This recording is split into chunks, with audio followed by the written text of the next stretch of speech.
Muy buenos días, amada iglesia. Que el Señor nos bendiga rica y abundantemente, nos siga bendiciendo en esta mañana.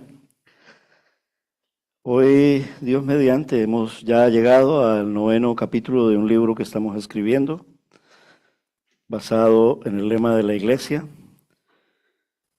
Cada capítulo tiene sus pasajes bíblicos y el título del libro se llama Verdaderamente soy de Cristo. Ese es el título del libro que se está escribiendo, basado en el lema de la iglesia que dice, esforcémonos. Entonces, por comprobar si realmente nosotros formamos parte de los que Dios ha llamado y elegido. Está basado en 2 de Pedro, del 1 al 10, y es el lema de la iglesia en este año 2026, de nuestra iglesia. Tendremos un regalito con un marcador de Biblia que ya está hecho. Por fin. Solo falta imprimirlo. Nuestra hermana Greisa me lo hizo. Y cuando ya finalice el año, Dios mediante, porque tenemos que hablar siempre así, porque mañana puede ser un día distinto. ¿Vale? Nosotros somos humanos, sí, pero nos encomendamos siempre al Señor nuestro Dios. Entonces, dicho esto, pues el 9º capítulo está basado en Primera de Juan, capítulo 2, versículos del 1 al 6. Entonces los animo a que abramos nuestras Biblias allí en esta carta, la primera carta del apóstol Juan, muy conocido como el discípulo amado. Y al final de la Biblia, casi pasando la carta de Pedro, casi llegando a Judas y Apocalipsis. Ahí podemos ubicarnos en las cartas del apóstol Juan, que son 3. Esta primera carta, en el capítulo 2, versículos del 1 al 6. Vamos a leer la palabra del Señor. Amén. ¿Realmente conocemos a Cristo?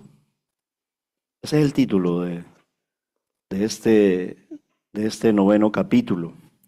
Y este pasaje nos da respuesta a ello en el sentido de orientarnos y guiarnos para que bíblicamente nosotros pues nos planteemos realmente si somos cristianos, que no seamos solamente cristianos nominales. Luego les explicaré qué es eso de ser cristianos nominales, religiosos, ¿vale?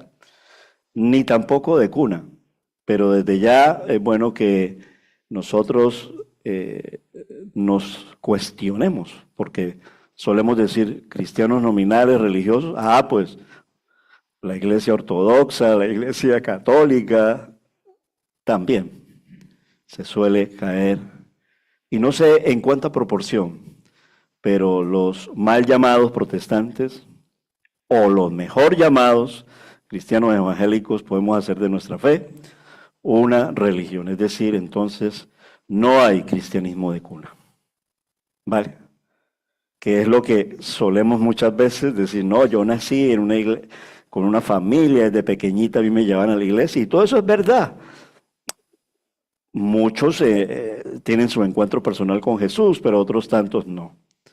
Entonces, este pasaje nos va a ayudar mucho a no solo reflexionar, sino a caminar con Jesús, porque Él termina diciendo que tenemos que andar como Él anduvo. Pero para poder andar como Él anduvo o caminar como Él anduvo, pues tenemos que vivir con Él. Recuerden ese versículo que me gusta tanto, pues con Cristo estoy juntamente crucificado y ya no vivo yo, ¿vale? Sino que vive Cristo en mí, y lo que ahora vivo en la carne, lo vivo en la fe del Hijo de Dios, el cual me amó y se entregó a sí mismo por mí. Se me olvidó de dónde es. Ayúdenme, por favor. ¿Dónde? Es que a mí me gusta hacer esos juegos. A lo mejor es verdad que se me olvidó, porque ya tengo 63 años y, ¿vale? No crean que, ¿vale? Me gusta hacer esos juegos pero son juegos sanos en el sentido de como cuando uno le dan esos sudokus para trabajar la memoria. Eso es así, hacer memoria, recordar, porque nuestra memoria es muy frágil hoy y se puede romper. ¿Vale? Recuerden que las enfermedades mentales vienen porque se rompe en determinado momento nuestro cerebro y por eso hay que orar mucho, hay que encomendar y que Cristo viva en nosotros. Amén. Primera carta de Juan, capítulo 2, versículos del 1 al 6. Voy a leerlo de la Nueva Biblia de las Américas. ¿Vale? Y así empieza a expresarse el autor, es el apóstol Juan, ¿vale? Uno de los 12 apóstoles, incluso tal vez uno de los más cercanos, conocido como el discípulo amado, que se recostó sobre el pecho de Jesús en la última cena, recuérdenlo, ¿vale? El más joven, ¿vale? E incluso el que no murió por, digámoslo así, una muerte trágica. De resto nos cuenta la historia y la tradición que todos ellos fueron mártires, aunque él también fue mártir, ¿vale? Pero no tuvo una muerte así que le decapitaran o que le mandaran a la hoguera o que lo ahorcaran o que etcétera, etcétera, ¿vale? Pero murió desterrado en una isla como prisionero, en la isla de Patmos. Amén. Hijitos míos, versículo 1, primera de Juan, capítulo 2.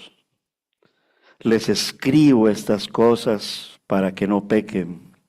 Y si alguien peca, tenemos abogado para con el Padre, a Jesucristo el justo. Él mismo, es decir, el Señor Jesucristo, es la propiciación, es decir, el sacrificio. Eso significa esa palabra propiciación, el sacrificio por nuestros pecados. Y no solo por los nuestros, sino también por los del mundo entero. Versículo 3. Y en esto sabemos que lo hemos llegado a conocer. 2 puntos. Si guardamos sus mandamientos. El que dice, yo lo he llegado a conocer, y no guarda sus mandamientos, es un mentiroso, y la verdad no está en él. Pero el que guarda su palabra, en él verdaderamente se ha perfeccionado el amor de Dios. En esto sabemos que estamos en él. El que dice que permanece en él, debe andar como él anduvo. Amén. ¿Cómo saber si conocemos a Cristo? Pues eso es lo que el pasaje nos lleva a darnos esa respuesta. Y cada versículo desglosa realmente si nosotros tenemos una relación con Él. Porque se trata de relación. ¿Realmente soy de Cristo? Porque mucha gente se identifica como cristiana. De hecho, estamos ahora en el epicentro en Madrid de que el Santo Padre, entre comillas, porque eso es una herejía, y ha entrado una moda últimamente, ha vuelto, ¿vale? Ustedes pueden leer las noticias, ¿vale? De que está volviendo lo religioso, lo espiritual, no sé qué y no sé qué más. Es decir, estamos viendo una masificación de lo que se llama el cristianismo nominal, es decir, cristianos de nombre pero sin llegar a conocer y a vivir con la persona que nos da ese nombre, sin llegar a conocer a Cristo.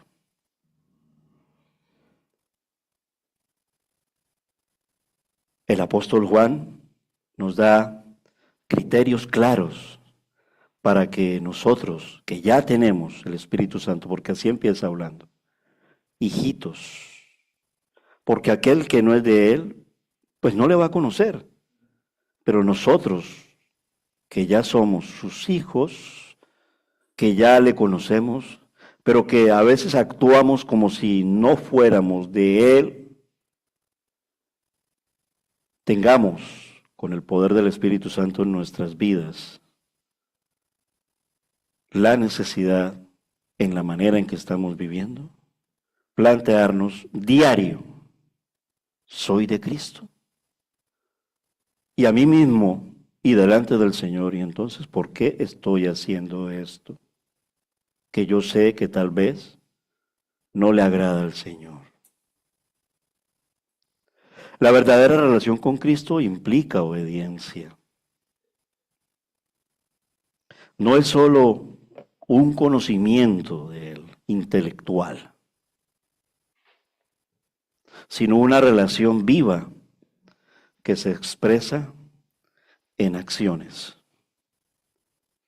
Partimos del hecho de que la primera acción fue haber creído en Él.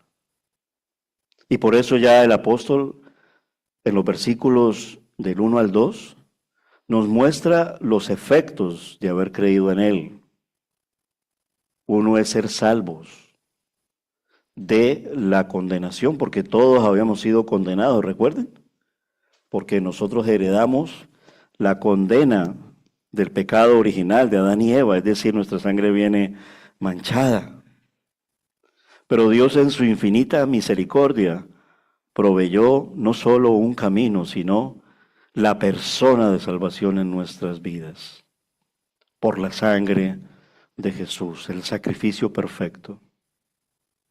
Pero no solo es creer, que es importante y que tal vez es bastante, pero no suficiente en el sentido nuestro, porque hay que caminar, porque lo que se inicia es un proceso de transformación en nuestras vidas, no porque el Señor no lo hubiera podido hacer inmediatamente, porque Dios no obra así en nuestras vidas. Es un proceso de transformación. Si no, ya todo estaría resuelto desde el principio, aunque de cierta manera desde el principio fue resuelto, porque ya había un plan de salvación, ya había una esperanza, ya había un camino de retorno y de reconciliación por medio de Jesús hacia la vida eterna. Pero se trata del problema que nos separó de él, el pecado. Pero abogado tenemos para con el Padre, que así empieza el Señor, dándonos la seguridad en Él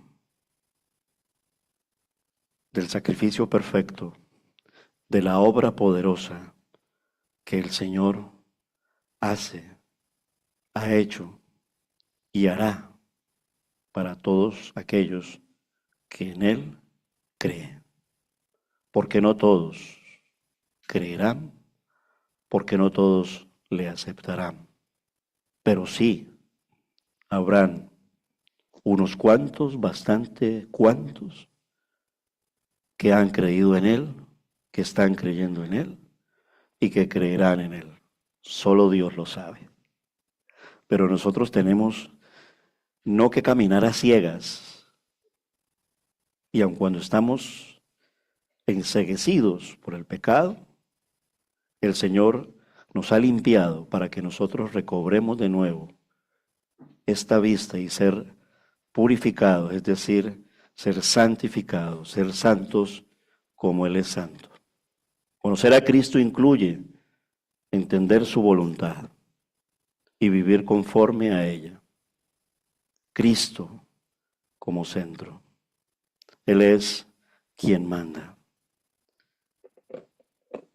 Conocemos entonces a Cristo primeramente con el reconocimiento de que Él es nuestro Salvador. Amén.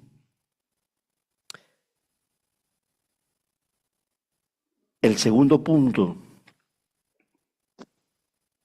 que es importante resaltar y tener siempre presente en nuestras vidas es que en la resolución del problema se trata en el caminar con Él de obediencia. Versículo 3. La obediencia es la evidencia y la respuesta. ¿Cómo puedo saber si yo soy cristiano? Mediante la obediencia a Él, mediante el hacer su voluntad perfecta y la entrega total, rendida de mi vida, que siempre ha sido contraria en hacer mi voluntad y no la voluntad de Dios. Ahora, ya en Él, nosotros somos llamados, mientras vamos creciendo y seguimos creciendo y llegando a la estatura de nuestro Señor, a hacer su voluntad, porque su voluntad le agrada. Vivimos en una época donde muchos dicen, yo conozco a Dios y creo en Dios, pero no aceptan al Señor Dios.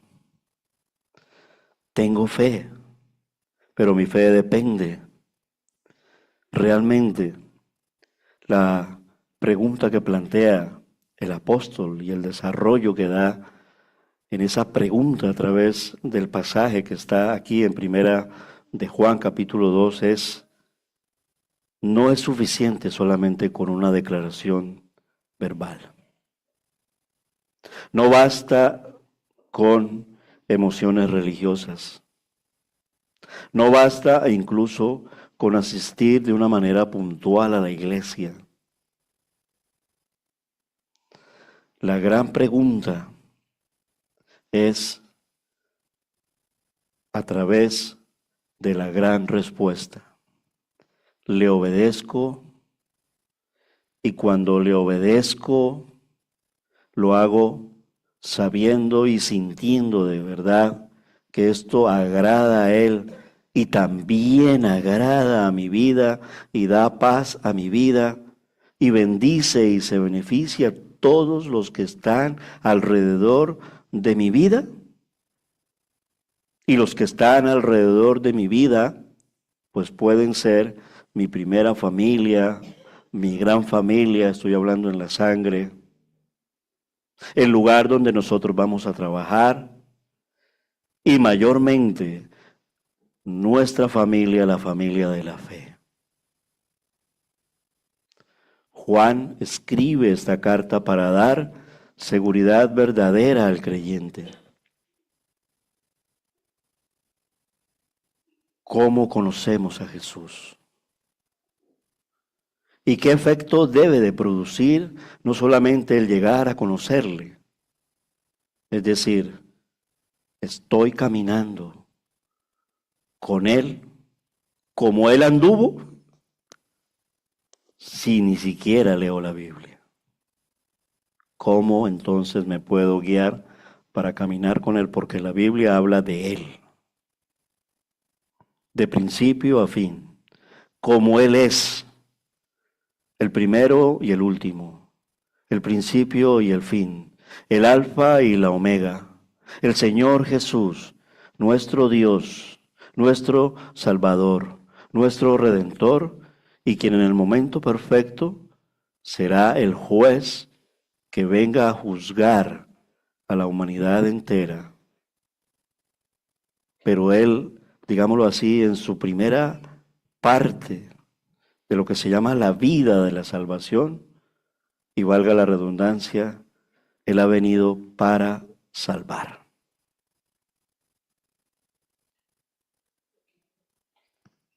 El propósito no es en el cuestionamiento, desesperarnos, sino por el contrario, llevarnos a una evaluación honesta delante de Dios. Y al evaluarnos delante de Dios, en lo que haya que corregir, que es mucho y que tal vez es bastante, cambiar con el poder de nuestro Dios, es decir, rendición y entrega total. Lo que ahora vivo en la carne, lo vivo en la fe del Hijo de Dios. Se trata de fe y de fe verdadera, de fe en Jesús. Fe significa que le pertenecemos a Él y al ser conscientes de que le pertenecemos a Él, hacemos lo que a Él le agrada, porque es Dios, porque es el Señor, porque es perfecto y porque se trata de la vida eterna. No es solamente, es una fe de profesarla de labios para afuera, sino una fe que se profesa con nuestros labios, que son enriquecidos por lo profundo de nuestro corazón, que está siendo transformados por nuestro Señor. Examíname, Señor, que era el capítulo, uno de los capítulos anteriores de este libro. Recuerden el título del libro, sostenido con el lema de la iglesia: ¿realmente soy cristiano? Y en esto sabemos que nosotros le conocemos si guardamos sus mandamientos. Es decir, lo sabemos. ¿Y quién soy yo? Estas cosas os escribo, hijitos. Es decir, yo ya no soy una criatura. Fui una criatura. Dejé de ser criatura para entrar a la familia de Dios. Soy su hijo amado, rescatado por aquel que es el Cordero de Dios, que quita el pecado del mundo y quien vino a darme vida eterna por medio del sacrificio de aquel que es el Cordero, es decir, nuestro Señor Jesucristo.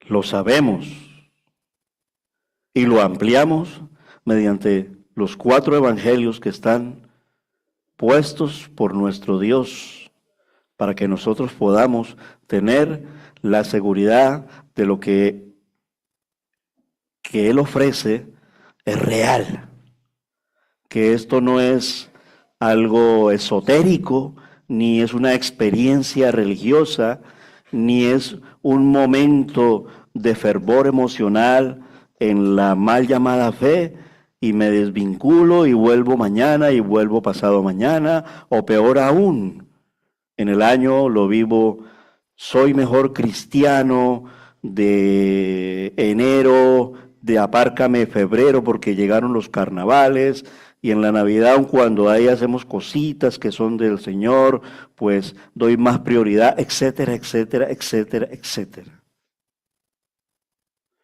Soy cristiano todos los días de mi vida y las 24 horas del día, aún durmiendo. Y gloria a Dios, porque podamos decir que soy cristiano aún durmiendo, porque aún durmiendo puedo partir con el Señor. Y la cuestión es, cuando tú partas, ¿hacia dónde irás? Lo sabemos, debemos de saberlo. Si somos del Señor, debemos de saberlo. Cuando nosotros pasemos de esta vida a la otra vida, porque hay otra vida, ¿vale? Nosotros estaremos con el Señor en la vida eterna. Pero desde ya, la seguridad está en Él. ¿Qué significa conocer a Dios? En la Biblia, conocer a Dios significa más que saber la doctrina, que es importante, más que leer la Biblia y aprender versículos de memoria, incluso saber algo de la teología de los tiempos del Señor, implica algo más que eso. Teniendo comezón por andar en la sana doctrina, teniendo agrado por memorizar la palabra del Señor, teniendo sencillez de corazón para entender muchas cosas que teológicamente pueden ser algo complejas para nuestra mente. Todo esto se facilita en una verdadera relación y en una verdadera comunión de un proceso de transformación que está haciendo nuestro Señor Jesucristo. Pero es necesario que nosotros le conozcamos. Incluso cuando nosotros nos casamos, estoy hablando del amor conyugal, No podemos decir, yo conozco a mi esposa, conozco muchas cosas de ella. Es en la intimidad y es en la relación día a día donde llegamos a conocernos. Incluso nuestros hijos, que son incluso de nuestra sangre, no llegamos a conocerlos si no tenemos una relación y una comunión y una serie de informaciones íntimas y estrechas. De ahí toda la problemática del mundo. Y de ahí toda la violencia del mundo. Porque si nos conocemos, ¿cómo puede entrar, y estoy hablando ya aquí del mundo, en que un esposo quiera matar a su esposa y la mata? O quiera matar a sus hijos y los mate. Cada día estamos más para patas arriba en este mundo. Pero el mundo va así, como en los tiempos de Sodoma y Gomorra, como en los tiempos de Noé. El mundo hacia los finales, sobre los últimos tiempos, volverá a vivir. Y aun cuando esto no ha dejado de ser, sino que hoy en día está muy evidente y muy masificado. Qué difícil es vivir. Pero qué bueno también aquí los creyentes deberíamos de declarar que hay esperanza. En Jesús hay esperanza. En Jesús hay esperanza. Y no se trata solamente de conocerlo o de saberlo, sino también de compartirlo, de anunciarlo y de llevarlo a todo lugar donde el Señor nos muestra. La obediencia es clave. La obediencia no salva, pero es consecuente con que yo sea salvo. Porque somos imperfectos, porque muchas veces estaremos pecando por desobediencia, pero ya somos salvos. Pero la obediencia sí se revela. No estamos hablando de salvación por obras, y en esta mañana veíamos en la escuela dominical en ello. Pero muéstrame tu fe por tus frutos, lo dice la palabra. Pero estos frutos no es que tengan que salir rebuscados de nosotros. El verdadero Hijo de Dios, como el agua que brota de una manera natural, emana de su vida, brota de su vida. Frutos de arrepentimiento, frutos de verdadera conducta y frutos de obediencia, porque ya no vivo yo. Tenemos el fruto del Espíritu Santo en nuestra vida. Son 9, si mal no lo recuerdo. Paz, paciencia, amor, bondad, benignidad, fe, templanza. Por ahí se me quedó uno, mansedumbre. Se los dejo de tarea. Esa es la forma más fácil que yo me salgo de acá, ya me metí entre comillas ¿vale? Pero eso debe de procurar, los deberes hacían eso. O sea, cuando yo llegué a casa, habló del fruto del Espíritu Santo y eso me va a ayudar en aquello que yo ya me cuestiono. ¿Realmente soy de Cristo? Y si la palabra me está diciendo que soy de Cristo, yo debo de manifestar el fruto del Espíritu Santo. ¿Y cuáles son? Gálatas 6, ¿vale? El resto búsquenlo por ahí, ¿vale? Por ahí lo tenemos. Es verdad, porque la Biblia la tenemos. La Biblia enseña claramente que somos salvos por gracia, pero la gracia que salva también transforma, ¿vale?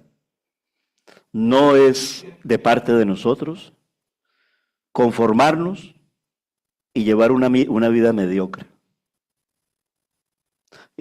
Y estoy hablando es con respecto al pecado, no estoy hablando de ser el super santo y el ser el super perfecto. Eso no es la verdadera relación con Cristo. La verdadera relación con Cristo es que aún en medio de la problemática, el Espíritu Santo nos convenza siempre de pecado, nos redarguya.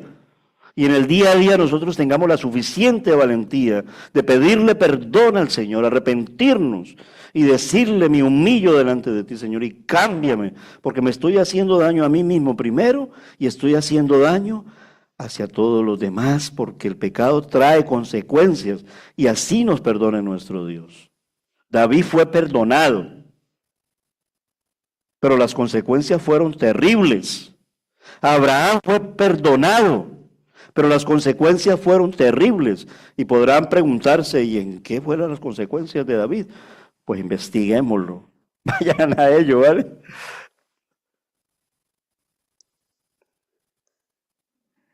La obediencia no es la raíz de la salvación, es el fruto de la salvación. Y nosotros somos seres transformados, vivos. O sea, un árbol muerto no da fruto, pero un árbol vivo da fruto. Seremos plantados como árboles. Salmo 1, ¿no? Luego Salmo 97. ¿Se acuerdan cuando di la serie de los árboles? Estoy tratando de... ¿vale?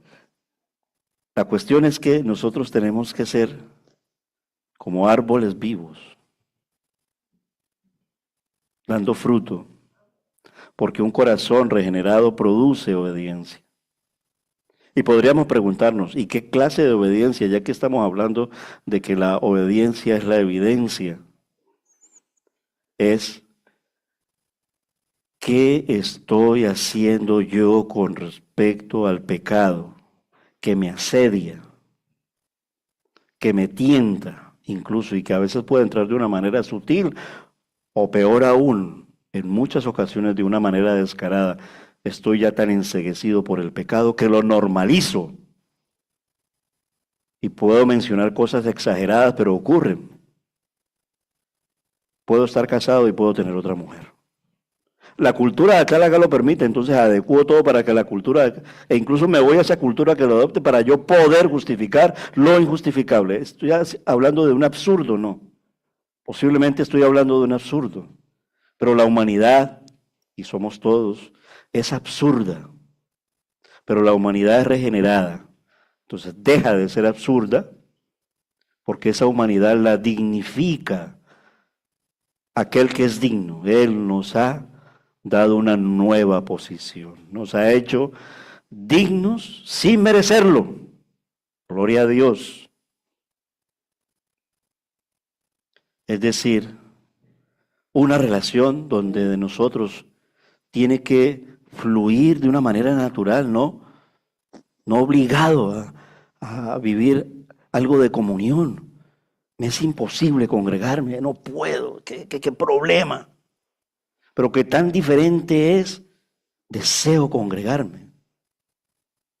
Es imposible que no haya en el tiempo, en nuestras vidas, dentro de las prioridades, cosas tan elementales como llevar una vida agradable de congregación. Y por ahí muchas cosas. Deseo de agradar a Dios. Tiene que ser entonces, ¿qué clase de obediencia? Es decir, no es ser perfectos, sino queriendo hacer lo mejor para nuestro Dios. Vivir cada día más alejados del pecado. Solo Dios puede ayudarnos. Arrepentimiento cuando fallamos.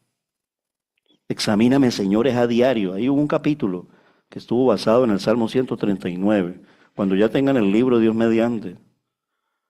Ya me he comprometido con el libro, ya después, pero lo digo es para eso, para que luego tú dijiste que ibas a traer un libro, ¿vale? Ya está escrito, los otros no, ¿vale? Ahí está, y no es un libro mío, ¿vale? No es libro mío.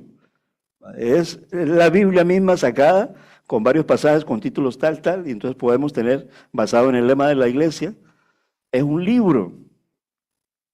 La obediencia es amor por la voluntad de Cristo, porque es una correspondencia al que nos amó primero. Es decir, ¿cómo no amarle? Si Juan 3:16 que lo desglosamos, estábamos desayunando, había un desayuno en la escuela dominical. Y cuando sacábamos la esencia de la idea central, él todo eso lo hizo por amor. Porque de tal manera, esa es la manera. Es decir, primero la forma en que él lo hizo. Porque fue él quien vino. Porque la separación fue tal, el desastre fue tan desastroso, valga la redundancia, y tan contundente, que se creó un abismo impresionante, pero él vino Algunos dirán, pues Él es Dios, Él puede venir. No es la respuesta que tenemos que darle hacia nuestro Dios, sino de agradecerle. Gracias, Señor, porque has hecho un amor por la voluntad y lo expresabas. Pasa de mí esta copa, pero no se haga mi voluntad, sino la tuya. Por amor a la voluntad del Padre. Y nosotros, pues por amor a la voluntad de Cristo.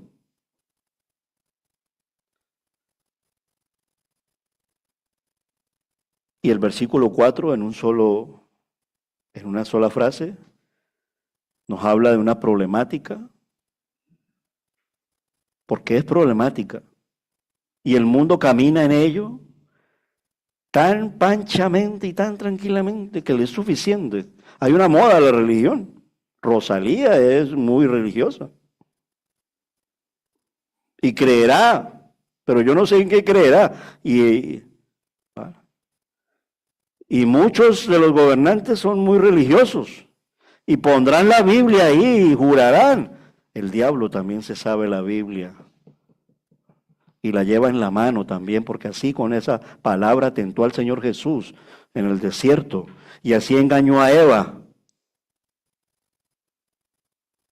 Él lleva la Biblia, pero para destruirnos y para autodestruirse él mismo.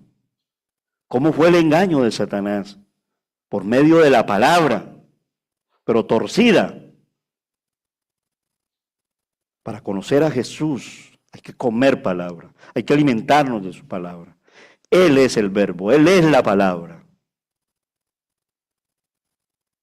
Conocemos a Jesús y le declaro a Él, amo tu palabra.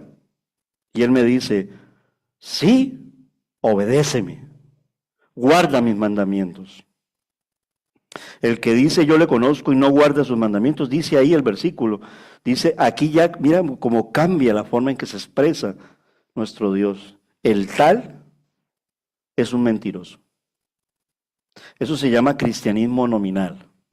Quiero leerlo porque esto está consultado del diccionario bíblico de Logos, sobre qué es cristianismo nominal, un poquito para entendernos.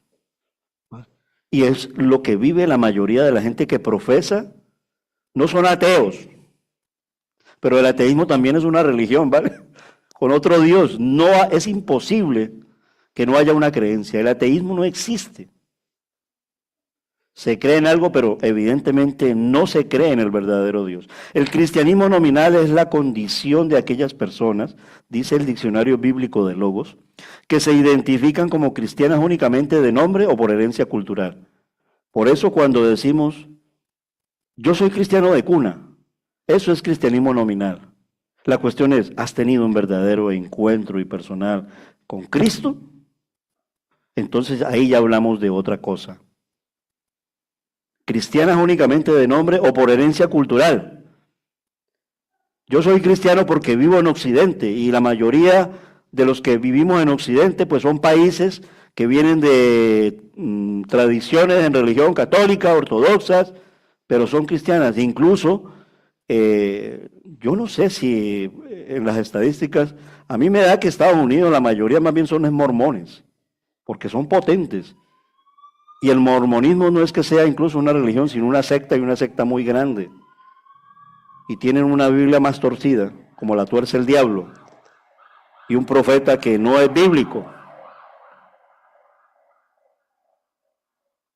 Pero ellos dicen que creen en Dios y mencionan a Jesús, etcétera, etcétera, etcétera. Ya sea únicamente de nombre o por herencia cultural, pero esa fe no influye de manera real ni transforma en sus vidas diarias. Por ejemplo, cuando aplicamos esto del cristianismo nominal, soy católico o incluso soy protestante. Que va, que no funcionó mi matrimonio, que va. Yo me divorcio, yo tengo derecho a divorciarme, yo tengo derecho a ser feliz. Y me divorcio. Y las iglesias justifican una cantidad de cosas con respecto a ello. Oh, este niño viene un fenómeno. Hay que abortar. Y aborto. Pues estoy hablando de las mujeres. Ahora, los hombres también, no nos quitemos la responsabilidad, porque si llega a abortar tu esposa y tú estás con ella, estás abortando tú igual. Eso es cristianismo nominal. Y él no ha dejado de ser religioso.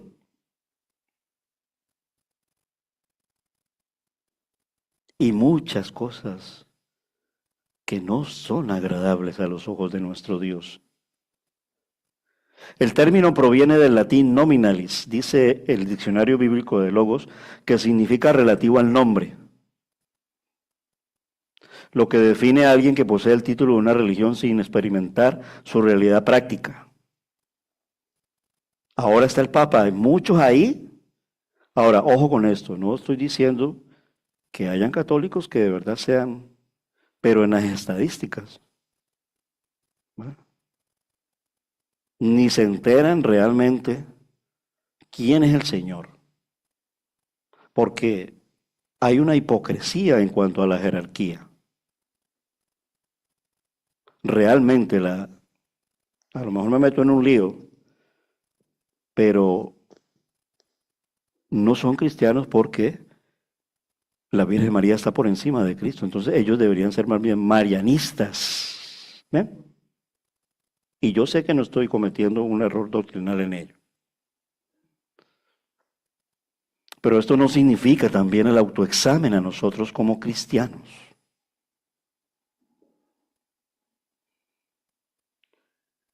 ¿Cuáles son las características del cristianismo nominal? Diccionario bíblico de Logos basado en unos informes del movimiento de Lausana, una entidad que trabaja mucho por la defensa y la definición del verdadero cristianismo. Dice, estas son las características del cristianismo nominal. Cuando nosotros lo mencionamos es por, estoy haciendo yo eso. O sea, porque realmente, o sea, no se trata de echar balones fuera. Ah, bueno, sí, allá ellos son marianistas. Ahora, y yo,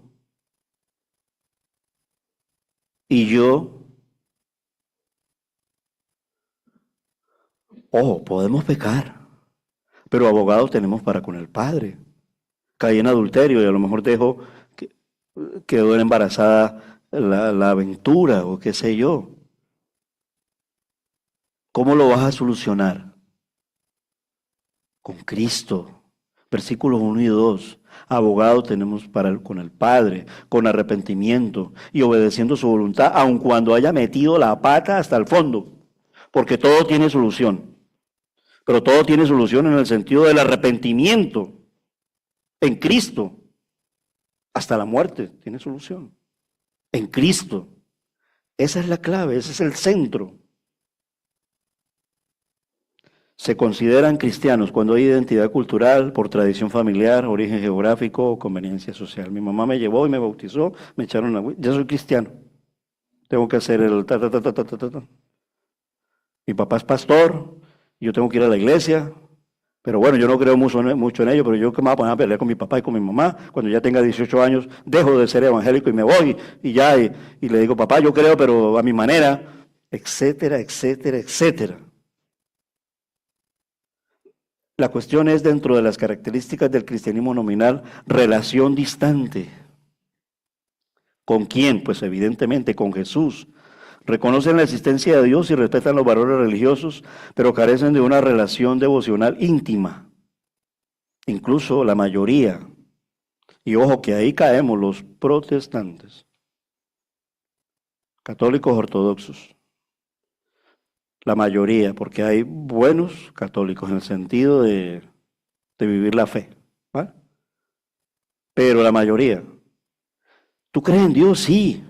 Claro, yo me bautizaron y tal. ¿Y cómo se llama el sacerdote? Yo qué sé. Que yo no voy por allá y no por ahí cuando van a bautizar a mi sobrinito, eso es no sé cuánto. Y se casó mi prima y ahí o se murió tal. Y hasta ahí yo ya soy creyente. Lo que se llama cumplimiento ritual. Asisten a la iglesia de forma esporádica o participan en celebraciones principales. En la Navidad todos somos creyentes. O en Semana Santa todos somos creyentes. No hay un compromiso espiritual constante. Hay ausencia de transformación, dice el diccionario bíblico de Logos. Por sus frutos los conoceréis. No todo el que me dice Señor, Señor es Mateo 7:7, que luego será un pasaje que nos llevará en este viaje del lema y del título del libro, realmente soy cristiano. Entonces, ¿por qué estoy haciendo esto? Esta respuesta la estoy dando yo, ¿vale? Sus decisiones morales, conductas y prioridades económicas no se alinean con las enseñanzas bíblicas o el estilo de vida de Jesús. Soy cristiano y mi hijo está pasando esto, y si hay que matar, mato, pero porque es por mi hijo. ¿Dónde está Cristo allí? ¿Cristo nos dice esas palabras? Por mi hijo doy la vida y por mi hijo tengo que matar. ¿Dónde está Cristo allí? No se alinean con las enseñanzas bíblicas o el estilo de vida de Jesús. Conflictos enormes dentro de las pruebas en que yo sea cristiano, porque la vida cristiana hay que ponerla en práctica. Tengo un familiar y resulta que es homosexual. Dos tendencias. Soy homófobo con él, porque el Señor y eso lo quiere Cristo que yo lo trate así. Pero el otro extremo es, pues Dios te ama y sigue siendo así, que no pasa nada. Ámalo. Pero pecadores somos todos. No porque él sea o ella sea homosexual, es, uy, y yo soy de Cristo, uy.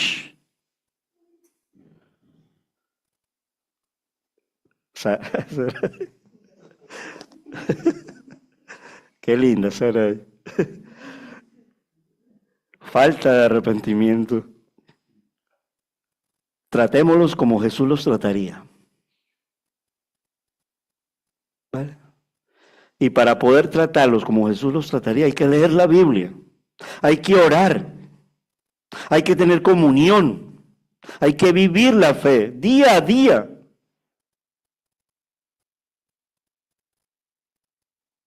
Falta de arrepentimiento. Mantienen una creencia intelectual teórica que no se traduce en acciones concretas que prueben su fe.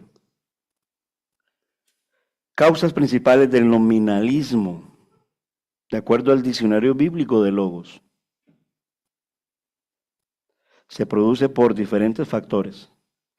Está de moda, y eso sí que está de moda ahora. ¿Vale? En mi país, la mayoría son por tradición.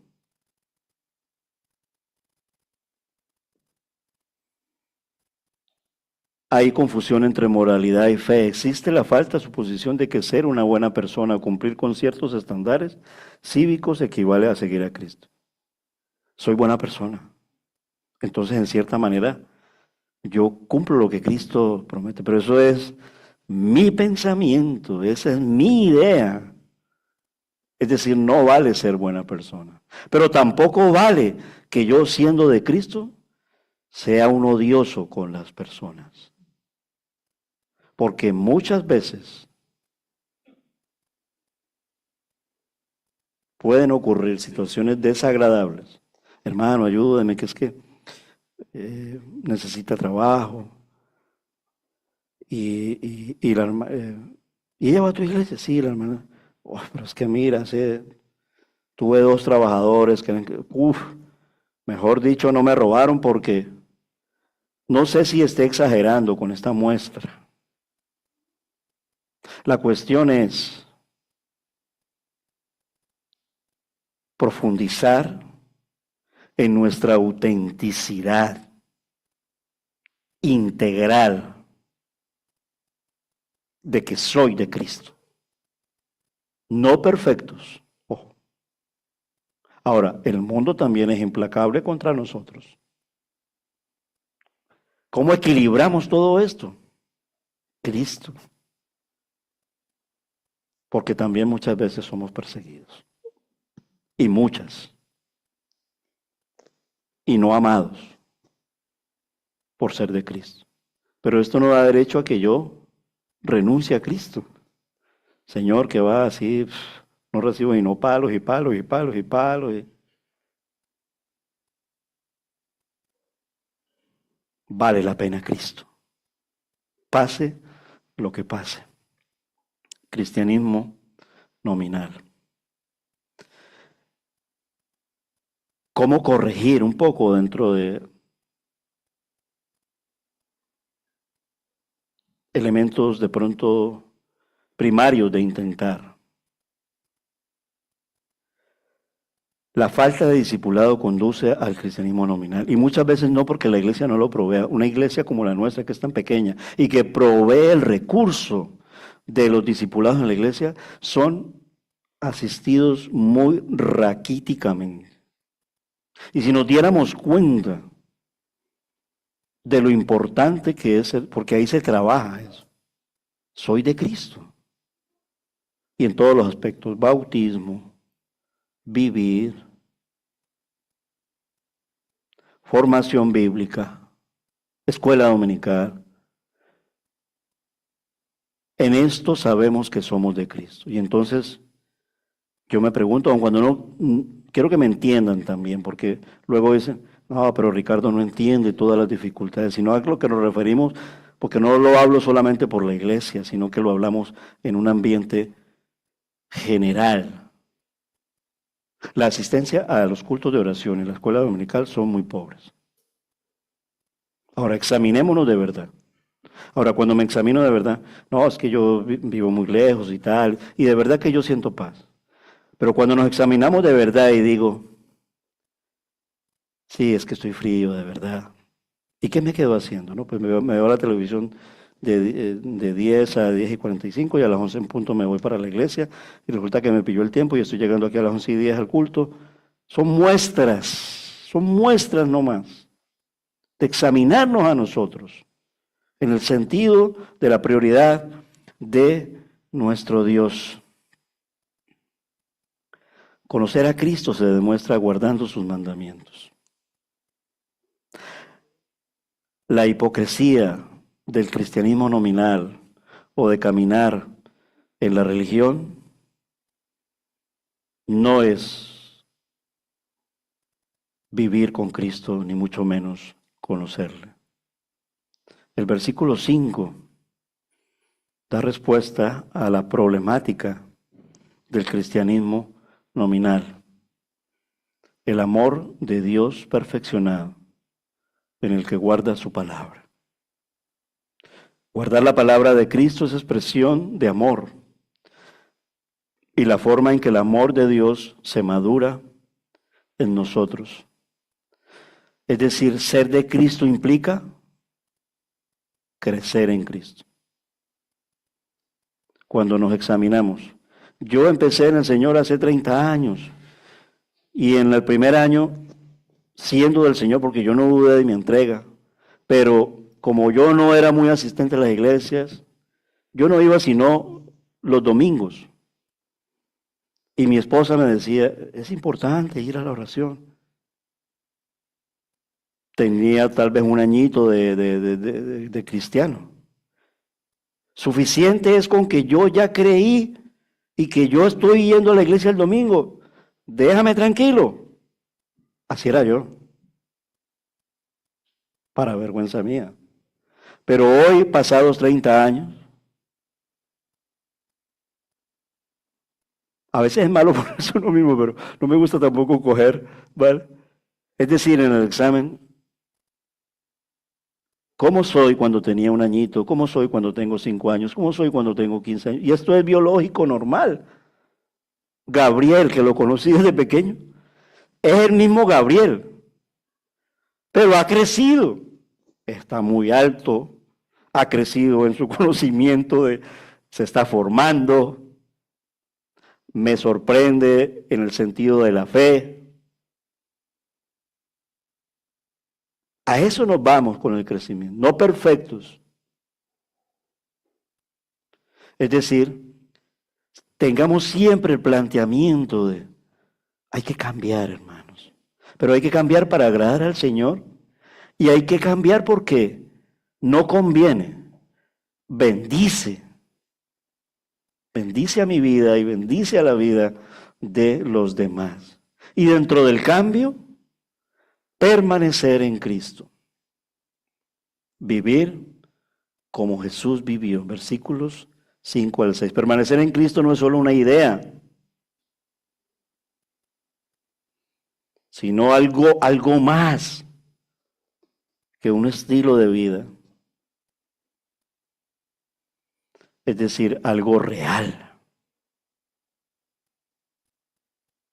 Que no sea, soy cristiano con esta vestimenta y esta careta el domingo en la iglesia. En la casa pues me conocen un poco, pero en la calle otro tanto. Y si alguien de la calle sabe que soy cristiano, pues me la pongo otra vez, la vestimenta. No, eso es más bien hipocresía religiosa. O cristianismo. En una palabra, cuando suena fuerte, cristianismo nominal es hipocresía religiosa. Nuestro estilo de vida tiene que ser como Gálatas, ¿qué? 20. 2:20. En una sola palabra, así como nos estábamos enseñando esta mañana. ¿Cómo podemos resumir eso de Gálatas 2:20? Cristo el centro de mi vida diaria.